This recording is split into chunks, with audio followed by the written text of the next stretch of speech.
Let's fight बयानबाजी। राजस्थान के PCC chief Govind Singh Dotasra ने कहा है कि राजस्थान में अगर पश्चिमी बंगाल जैसे हालात हुए तो लोकतंत्र, संविधान और जनता के अधिकारों की रक्षा के लिए मैं पूरी मजबूती से खड़ा रहूंगा और कभी पीछे नहीं हटूंगा।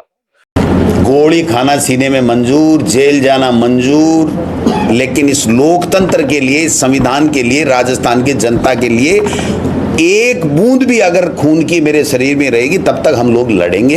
ये तो मैं तो मेरी कह सकता हूं, मेरी पार्टी के कार्यकर्ताओं की तरफ से कह सकता हूं कि हम पूरी तरीके से तैयार हैं, इनको जो करना वो करें। पंजाब के अंदर पंजाब के मुख्यमंत्री ने पुलिस में एक केस दर्ज किया, दूसरे दिन ईडी चलेगी। तो आप बताओ फिर किसके इशारे से जा रही है ये? 200 ईडी के अधिकारी बंगाल में बैठे थे, वो डीजीपी पता नहीं किस किस के। अगर कोई बेईमान है उसके ईडी भी भेजो, इनकम टैक्स भी भेजो और कोई भेजो, लेकिन यार चुनाव के 2 दिन पहले ही तो क्यों भेज रहे हो? उसके अलावा भी तो भेजो ना, बाकी दिन भी तो भेजो और बाकी लोगों पे भी भेजो। केवल आपके विपक्षी है, बीजेपी के खिलाफ के लोग हैं, उन्हीं के जाएंगे, बाकी नहीं जाएंगे। चाहे प्राइवेट बैंक बना लो, चाहे जमीनों के घोटाले कर लो। राजस्थान भाजपा अध्यक्ष मदन राठौड़ ने आरपीएससी द्वारा एसआई भर्ती परीक्षा 2021 रद्द करने पर कहा है कि कोर्ट के निर्देश के बाद राज्य सरकार और आरपीएससी के पास परीक्षा को दोबारा कराने का अलावा कोई दूसरा विकल्प नहीं था। इसके साथ ही उन्होंने अशोक गहलोत सरकार पर आरोप लगाते हुए कहा है कि पूर्ववर्ती सरकार में भी पेपर लीक हुआ था, जिसका नुकसान योग्य अभ्यर्थियों को उठाना पड़ रहा है। इसके ऊपर अशोक गहलोत का भी ट्वीट आया है, कांग्रेस के नेताओं का ट्वीट आया। किस तरह देखते हैं आप, क्योंकि जो गड़बड़ी हुई थी पिछले अशोक गहलोत सरकार के कार्यकाल के दौरान भर्ती में गड़बड़ी सामने आई थी? देखिए, अशोक गहलोत जी ट्वीट करते हैं, ये बड़ी शर्मनाक बात है। वैसे मतलब आश्चर्य होता है कि उनके राज में पेपर लीक हुआ।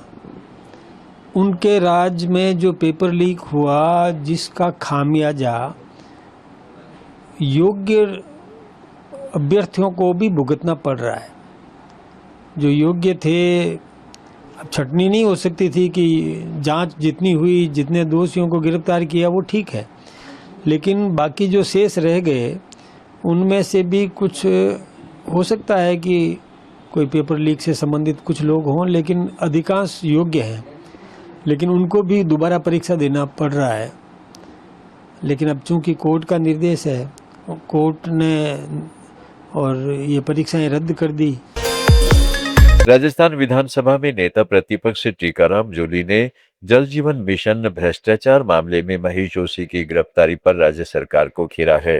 उन्होंने कहा है कि सरकार ऐसा माहौल बनाना चाहती है जिससे लगे कि पिछली कांग्रेस सरकार में भ्रष्टाचार हुआ था, लेकिन अब के मौजूदा सरकार खुद भ्रष्टाचार में डूबी हुई है और पीडब्ल्यूडी घोटाले जैसे मामलों में कोई कार्रवाई नहीं हो रही।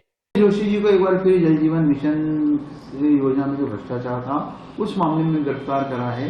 किस तरह देखते, क्योंकि पहले ईडी ने गिरफ्तार करा, 7 महीने जेल होकर आए, फिर एकदम सुबह 7 बजे तड़के एसीबी वाले जाते ही गिरफ्तार कर लेते हैं। किस तरह देखते हैं इस प्रकरण? देखिए, मैं समझता हूँ सेम ही प्रकरण है जिसमें ईडी भी जांच कर रही है और अब एसीबी ने भी उनको सुबह 4:30 बजे घर से उनको अरेस्ट किया है। मैं समझता हूँ कि इस सरकार की पहली प्राथमिकता ये है कि आप इस प्रकार का एक नैरेटिव सेट करें कि कांग्रेस राज के अंदर भ्रष्टाचार हुआ है। और जोशी जी पे मान लो ईडी ने जो कार्रवाई की और उसके बाद वो 7 महीने जेल में भी रहे, उसके बाद उनको जमानत मिल गई, जांच चल रही है, तो दूसरी एजेंसी उनको उसी सेम केस के अंदर ही उनसे पूछताछ कर रही है। मैं समझता हूँ ये सरकार खुद ही पूरी आखंड तक भ्रष्टाचार के अंदर डूबी हुई है। इसको अपने कामों की जांच करानी चाहिए। अभी एक पीडब्ल्यूडी का बड़ा घोटाला। आरजेडी नेता मनोज कुमार झा ने शुवेंदु अधिकारी को पश्चिमी बंगाल के मुख्यमंत्री बनने पर उन्हें बधाई देते हुए कहा है कि अब शायद राज्य में शांति और सामान्य माहौल देखने को मिलेगा, जिसका सभी लोग इंतजार कर रहे हैं। मुख्यमंत्री पद की शपथ लेने शुवेंदु अधिकारी जा रहे हैं। संभावना थी कि विजय भी आज शपथ लेंगे, लेकिन अभी संकट के बादल छटे नहीं हैं। राज्यपाल से घंटों मुलाकात के बाद भी बहुमत के आंकड़े। बेचारे राज्यपाल को क्यों आप ला रहे हैं? आपको भी पता है, हम सबको पता है कि राज्यपाल किसके इशारे का इंतजार कर रहे हैं और किसके इरादे पे काम कर रहे हैं। क्यों गलतफहमियां पालते हैं हम लोग? क्या प्रेसिडेंस नहीं है? शंकर दयाल शर्मा ने अटल जी को क्यों बुलाया था?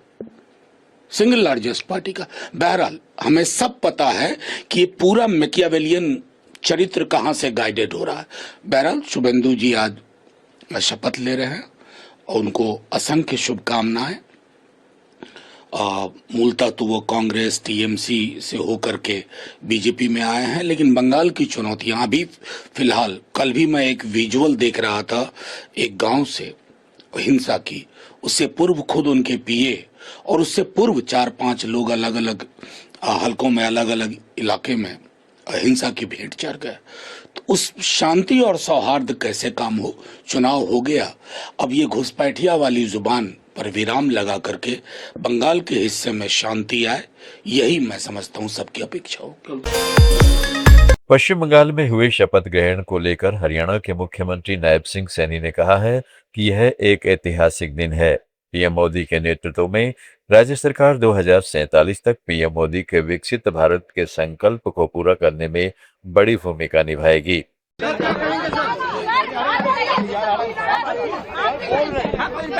सब इकट्ठा एक साथ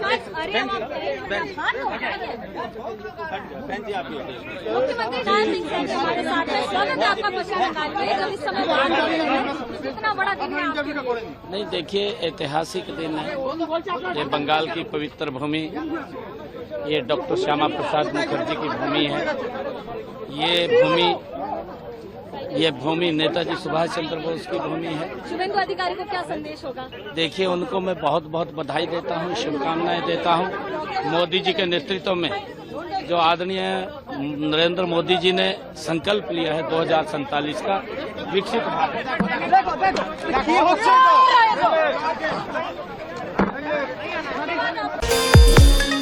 केंद्रीय कानून मंत्री अर्जुन राम मेघवाल ने राहुल गांधी पर निशाना साधते हुए कहा है कि उन्हें आत्मचिंतन करना चाहिए और झूठे आरोप लगाने से बचना चाहिए। सबसे ज्यादा वोट चोरी कांग्रेस के शासनकाल में हुई है। सर, एक राहुल गांधी ने बोला कि वोट चोरी की सरकार बनाइए। देखिए, गृह मंत्री जी ने कल खूब बोला ना, आपने देखा होगा ना, कि आपके जो साथी आपकी इंडी गठबंधन में है, ये बंगाल में जीत रहे थे तो क्या वोट चोरी कर रहे थे क्या? उन्होंने राहुल गांधी जी को कहा भी चिंतन करना चाहिए, आप झूठे आरोप क्यों लगाते हो? ऐसे आरोप लगाते हैं और आज उनके साथ बैठे हैं। देखिए, वोट चोरी के मामले में लोकसभा में और राज्यसभा में एसआईआर की चर्चा के समय खूब चर्चा हुई और उनकी पोल खुल गई थी कि सबसे ज्यादा अगर वोट चोरी की घटनाएं हुई है किसी के जमाने में तो कांग्रेस के जमाने में, जिसमें उदाहरण सरदार पटेल साहब का भी लोगों ने दिया बहस में, बाबा साहब B.R. अम्बेडकर जी का भी दिया। पहला चुनाव तो बाबा साहब को ही हरा दिया उन्होंने 74,333 वोट खारिज करवा करके। तो वो किस मुंह से बोल रहे हैं जी? गृह मंत्री जी ने ठीक ही कहा, उनको चिंतन करना चाहिए। बेंगलुरु में तमिलनाडु के कांग्रेस विधायकों के ठहरने की अटकलों पर कर्नाटक के गृह मंत्री जी परमेश्वर ने कहा है कि तमिलनाडु में सरकार गठन को लेकर फैसला कांग्रेस हाईकमान करेगा। उन्हें किसी तरह की हॉर्स ट्रेडिंग की जानकारी नहीं है और इस तरह की चर्चाओं पर फिलहाल कुछ कहना उचित नहीं होगा।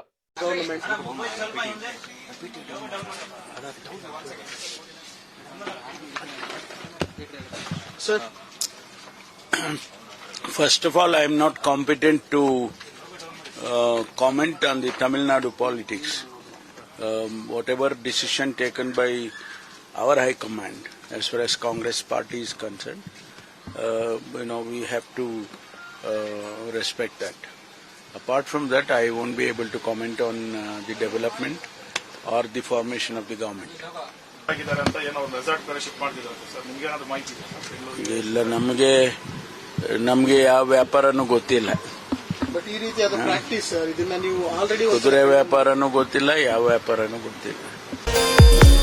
हज यात्रियों के लिए तेलंगाना के मुख्यमंत्री ने बड़ा ऐलान किया है।